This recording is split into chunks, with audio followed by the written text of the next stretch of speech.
Hola, ¿qué tal? Mi nombre es Juan Ramos López y soy estudiante de la Universidad Nacional San Cristóbal de Huamanga, de la Escuela Profesional de Antropología Social.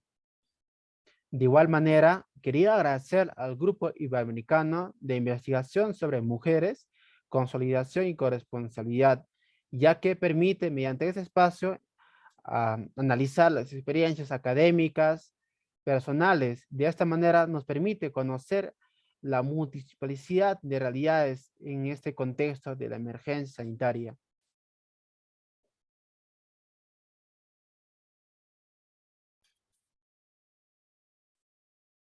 Las masculinidades hegemónicas en tiempo de Sasachakui nos han castrado mucho. Me pareció interesante la categoría Sasachakui. ¿Por qué? Porque en el, en el término local o rural se usa mayormente para dar énfasis a tiempo de crisis y dificultades, y es por ello que lo mencioné. Resumen, la investigación está orientada de la siguiente manera. Primero, a estudiar las masculinidades de los jóvenes en el contexto de la emergencia sanitaria del COVID-19 en el periodo 2020 al 2022.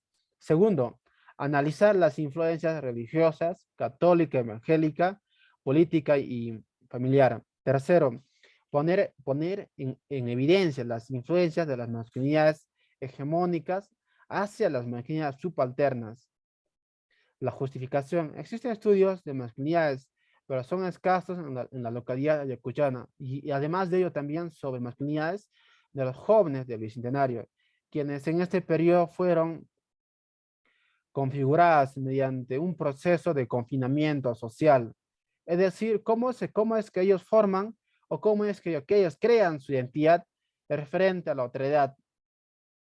Las preguntas de investigación son: ¿cómo se construyen culturalmente las masculinidades de los jóvenes en el contexto del COVID-19, Huamanga y Ayacucho, entre los años 2020 al 2023?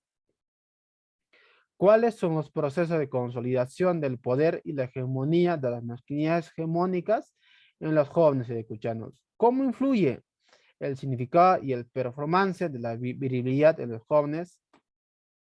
Las hipótesis planteadas son: si bien es cierto, el confinamiento de la emergencia sanitaria también implicó que los jóvenes dejaran de ver a sus pares, es decir, a los jóvenes quienes de cierta manera configuraban su forma de ser y su forma de desempeñarse como hombre, que históricamente está configurada por un machismo tradicional.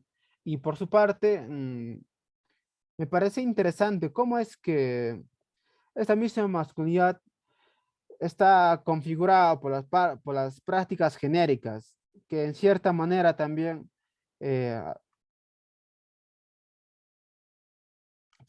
de cierta manera afecta a la misma sociedad. ¿De qué manera? Pues de la manera en que, de los datos estadísticos de la violencia de las mujeres, e inclusive a las mismas mujeres de la misma casa. Y es por ello que se planteaba el dilema de casa versus pandemia, es decir, espada versus pared, ¿no?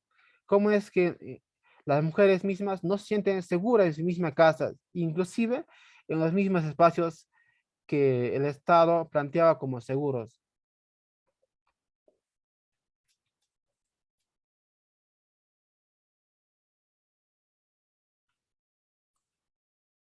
Las influencias religiosas, católica, evangélica, política y familiar.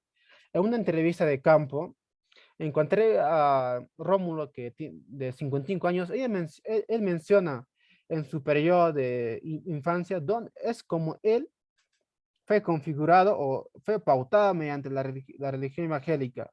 Y su forma de comportarse es tan distinta. ¿Por qué? Porque el mismo contexto lo ha configurado de esa manera, de qué hacer y cómo sentir. Un ejemplo claro es de los jóvenes voluntarios de servicio militar. Ellos están obligados a obedecer y a ser instruidos de manera tradicionalmente más violenta, ¿no? Y es como es que ellos van configurando una masculinidad hegemónica más institucionalizada.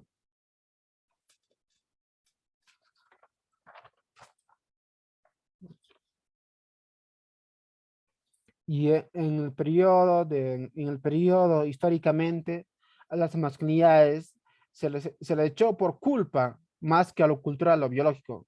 Y es por ello que mencionamos que la biología no determina los diferentes aspectos de la vida humana, es solamente una condición biológica. Lo que finalmente podemos decir es que lo que finalmente define los comportamientos de los hombres y mujeres son las condiciones socioculturales, tales como la educación y los procesos de socialización. Es donde los jóvenes o en cada contexto aprendemos o nos enseñan a ser hombre o mujer en tal caso. Pues si bien es cierto, hablar de diferencias no nos hacen superiores ni inferiores, más al contrario,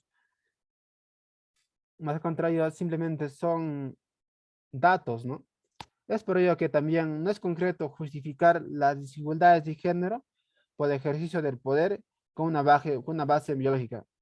En una, no, en una publicación de Segato, ella menciona en 2020 que es muy difícil cambiar el mundo desde una ley, desde una acción del Estado. El mundo cambia tras la transformación de los tramos como si fuéramos babosos o arañitas que vamos tejiendo la red de relaciones a nuestro alrededor. Y esta pandemia está configurando de manera en que tejamos nuestro alrededor inmediato. Entonces planteamos, si, si cambia lo que deseamos, entonces cambiará lo que el mundo desea. Es decir, ¿qué es lo que nosotros deseamos para cambiar el mundo?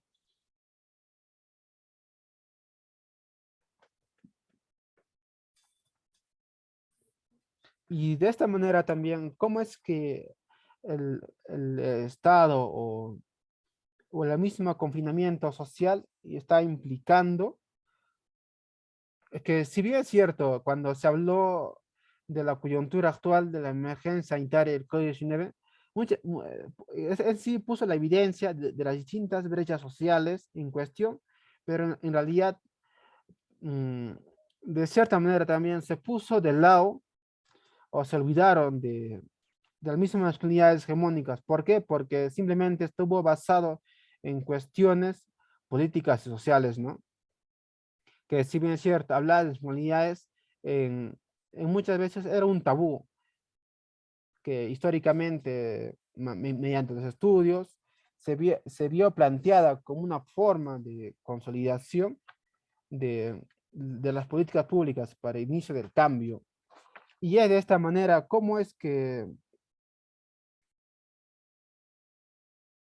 los jóvenes de la hora del bicentenario van cambiando y de qué manera, pues yo creo que para cambiar, para dejar los comportamientos machistas, es necesario pensar y rehacer nuestros comportamientos como jóvenes, es decir, basándonos en la equidad de género.